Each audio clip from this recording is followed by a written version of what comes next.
Alright, so today we will talk about yung nangyaring pa-birthday no noong March 28 kay uh, former President Rodrigo Duterte. And ang and then the rally din, yung mga rally na nangyayari. Okay. So yun, I have this idea ba, or may suspetsa ako bakit ganoon yung pagmamahal ng mga taga-suporta ni Duterte kay Duterte, no? Of course, siguro may nakita talaga silang maganda kay Duterte, mga balita about mga accomplishments niya, about yung mga ginawa niya sa Davao, about yung mga all the positive news. And kasi ito din yung parang duda ko, no? The moment that he won the presidency, umulan kasi ng batikos sa social media, sa mainstream media. Pinaunlalan si Duterte. Walang may bias sa kanya, kundi kundi ang SMNI lang. Lahat ng news outlet itinitira yung ang nangyayaring patayan, no? Everyday may patay, everyday pinupuna yung war on drugs ni Duterte. So a lot of these people who really love Duterte, a lot of them turned their TVs off. No, hindi na sila nag-follow sa ABS, sa GMA, at yung finalo na lang nila is yung mga vloggers and news outlets kagaya ng SMNI, which is owned by Kibuloy. Of course, what would you expect na ilalabas nila yung news doon, no? So kasi ganito po yung idea ko of a news outlets are biased. They are biased, no?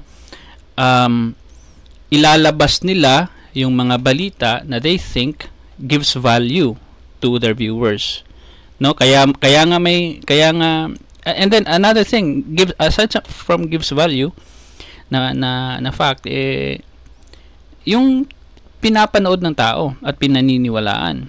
So, 'di ba may mga segment doon sa news ng ABS na about feng shui, about paranormal. Yun yung mga ayaw ko dapat na ilabas kasi wala naman yung basis, wala namang facts doon pero pinapalabas nila. So yun, bias. Siguro hindi yun, kaya nga may category, 'di ba, ang news, may showbiz, may paranormal, and then may yung daily na mga news, no? Yung headline at saka yung the usual. Yun. So yun na nga na parang na-trap sila dito sa isang bubble na lahat na lang ng information na nire-receive nila kay Duterte is maganda. Ang importante kasi po is ma-receive mo yung both sides. Both maganda at saka pangit, no? Kasi naririnig ko naman yung mga good sides. Hindi naman ako aware naman ako sa 10 year ng passport. Aware naman ako sa nangyari doon sa Manila Bay. Aware naman ako sa Boracay. Aware naman ako sa war on drugs. Aware naman ako sa mga arguments ninyo why war on drugs is good. The problem with the Duterte supporters is yun na nga, doon sila sa vloggers na lang nagsistick. It is a really scary cultish mentality, no? Kasi ganoon din naman yung ginagawa ng mga cult leaders 'Di ba? Naalala mo sa The Village, 'di ba? Yung movie na The Village. 'Di ba? Tinatakot yung mga villagers na huwag kayong lalabas kasi may mga multo doon sa labas. Huwag kayong kasi dito lang ang safe. Outside our village is not safe. Huwag kayong makinig, huwag kayong mag-cellphone. Ganoon ang ginagawa ni 'di ba? Ni Kibuloy sa mga members niya. Bawal yung mga malalapit na members niya, yung mga babae within his circle. Bawal ang cellphone. So it's a cultish thing to do, no, na pagbabawalan kang manood. Kasi hindi ka naman bobo. Ba't ka naman pagbabawalan ng mga vloggers mo na sabihin nila na, hey, i-unfollow nyo ang ABS, i-unfollow nyo ang GMA kasi bias sila. So, hindi yun healthy. You need to watch them kasi at the end of the day, ikaw din naman ang mag-weigh in kung tama ba yung malita or hindi. 'Di ba? So, yun. Yes, bias ang media, but I don't know if they can afford to lie. I don't know if they can afford to publish fake news. Kasi journalist pa din sila at meron silang tungkulin. Membro sila ng media na they have to do their work properly kasi baka makasuhan sila. Kasi journalist sila, hindi sila vloggers merong certain level of quality ang nilalabas nila na balita. So, yes, they could be biased, but they wouldn't dare to publish fake news. Hindi peke, no? Hindi peke, bias lang. So, yun, and then isa pa, balik tayo dun sa sinabi ko, ang sinabi ko kasi initially is yung fact na sobrang in love sa point na tinatawag na nila si Duterte na Tatay Digong, no? Imbes na yung relationship natin sa isang politiko is political, suddenly nagiging personal yung relationship mo, no? Which is scary kasi hindi siguro mo ito napapansin as a supporter.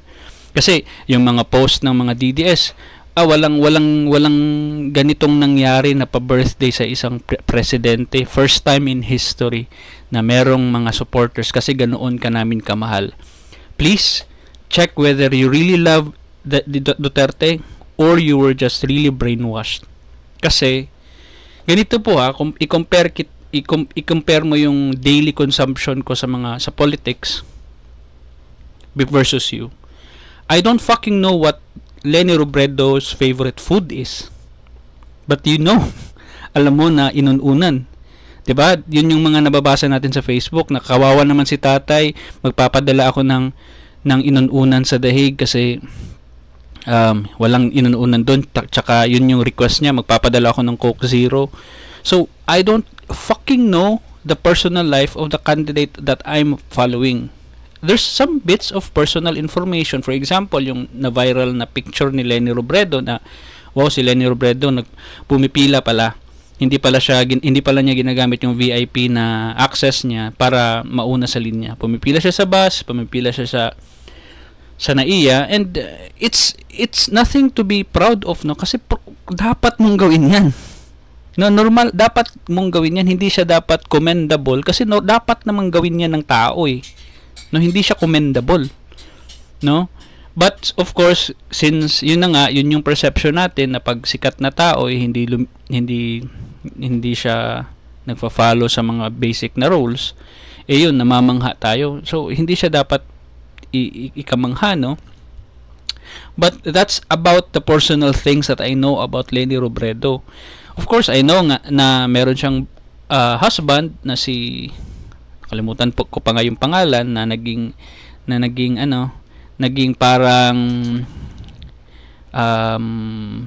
parang guide ni Leni Robredo. Meron siyang anak, mga babae, they go to school, but that's about it. Nothing else. Kasi ang nakukonsume ko naman na mga information about Leni Robredo is yung mga projects niya, yung mga non-profit organizations na she is in connection with. Yung pag may baha, nagpo-post siya na, hey, dito kayo makipag-coordinate kasi na-tap ko na to, and doon kayo makipag-coordinate para doon kayo matulungan. Hey, meron kaming initiative na ganito, ganyan. So, hindi purely trabaho, no? Hindi about yung kumain sila ni Robredo sa isang madumi na restaurant na kumakain siya doon. Hindi, walang ganoon. And I think what you are consuming is the life of the Duterte clan. Na ganito lang kasimple si Duterte, ganito kaliit yung bahay niya nandoon sa Davao, na ganito lang yung mga mahilig niyang kainin. Dito siya natutulog, nakakulambo, naka mosketero. Ano pa? Ito yung paborito niya na karinderya, dito lang siya kumakain. Si tatayo walang sapatos. So, kinukonsume mo ang personal life ng isang politiko, and I would bet na ganoon talaga ang mag-reaction mo pag ikukulong siya. Iiyak ka talaga. Kasi, nung kinulong si Leila de Lima, I was supportive of her back then kasi siya lang ang lumaban kay Duterte despite how powerful Duterte was. Pero nung ikukulong siya, why would I shed a tear for her? No, gusto kong lumaban siya through legal means. Sagutin niya yung kaso. No. So yun yung sagot ko kay Sas Rogando Sasot na ba't kayo hindi nagpa-birthday? Of course we won't. That's a personal thing for a politician, and I don't have any kind of personal relationship with my politicians. That should be what you should do. Kaya nga nabablind ka na, at kaya nga dinidepensahan mo na si Duterte sa kaso niya kasi personal na yung level of love mo sa kanya, instead na politics lang sana, professional lang sana, business lang sana. No? Iiyak ka na, masisira na yung araw mo. Of course, nung natalo si Lenny, I was depressed, no? Of course, for a few hours. Kasi we were not because Lenny lost, but because yung type of politics na gusto namin na pagbabago, na hindi na patayan, na hindi na kabastusan, na hindi na putang ina ang lumalabas lagi sa TV, decente na at professional na at talagang by the law na, wala. So natakot ako sa fact, hindi because si Lenny lost, it could be anyone, but it's the politics that we were fighting for, yun yung depressing. Kasi ang nanalo is magnanakaw na naman, anak ng isang diktador. Yung vice president is anak ng isang mamamatay tao. That's a slap to our face, no? That's what we were crying for, not because Lenny lost. Pwedeng manalo si Manny Pacquiao, manalo na yung iba, no?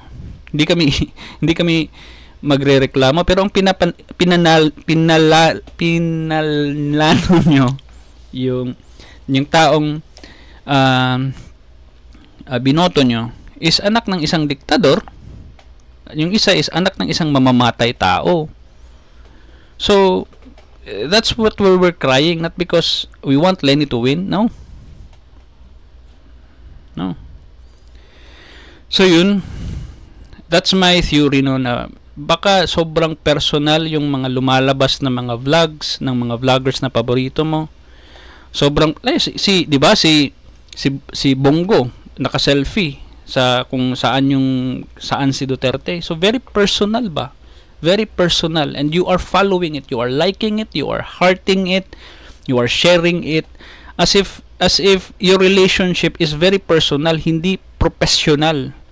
I think ano ko kasi na compare ko siya sa how I got into the fandom of Bini, no? Kasi hindi ko naman narinig yung Pantropiko kasi given my age, I don't know any kind of P-pop group dito sa Pilipinas.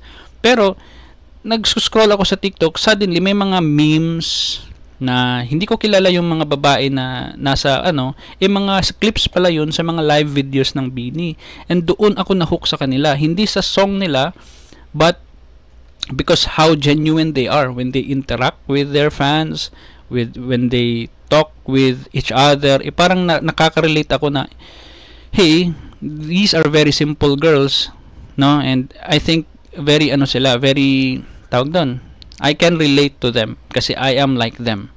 And siguro doon sila nakahatak ng maraming mga supporters kasi hindi man siguro nila in-strategize yun, but ganoon yung resulta, na in love sa kanila ang mga tao and people are following them because of the memes initially. Yung mga videos nila, yung mga live nila, yung mga Bini core thingy. So yun. And kaya nga yung reaction ng iba nung may balita na may mga boyfriends na yung Bini, nasaktan sila. Nasaktan kasi I don't know why that is.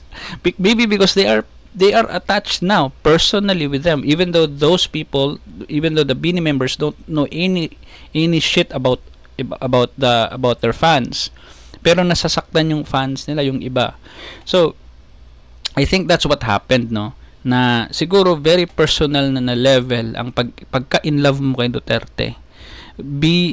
Let's try to, nakakatakot yun kasi pag may pupuna sa'yo, pag may kukontra sa'yo, automatic akong kalaban at hindi mo na ako pakikinggan.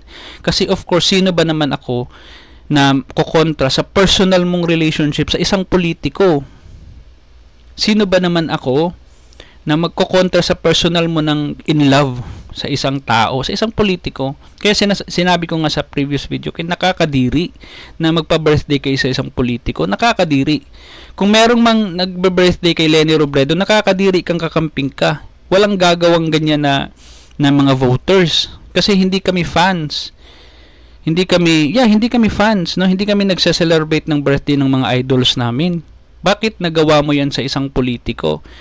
Therefore, you must have been consuming media that's very personal. Kaya ganoon ang love mo sa kanya. Kasi kahit pa gaano ka-achiever yung politiko, na alam ko, hindi ako aabot sa level na magpapa-birthday ako kasi birthday ni Presidente. No, trabaho nilang gumawa ng tama. If they do good, then it's not commendable, no? Kasi binigyan ka ng resources binigyan ka ng pera, binigyan ka ng kapangyarihan, trabahuin mo yung trabaho mo. Kagaya natin ng mga trabahador sa mga opisina, no? Kapag ba nag-clock in tayo on time and nag-clock out tayo on time, papalakpakan ba tayo? Kapag ba nagawa natin yung deadline natin, may papalakpak pa? Wala. Trabaho yun natin kailangan natin gawin, no? So ganoon po, nagiging personal yung relationship mo sa politiko, sa politiko mo. Matakot kapag ganoon, nakakadiri ka.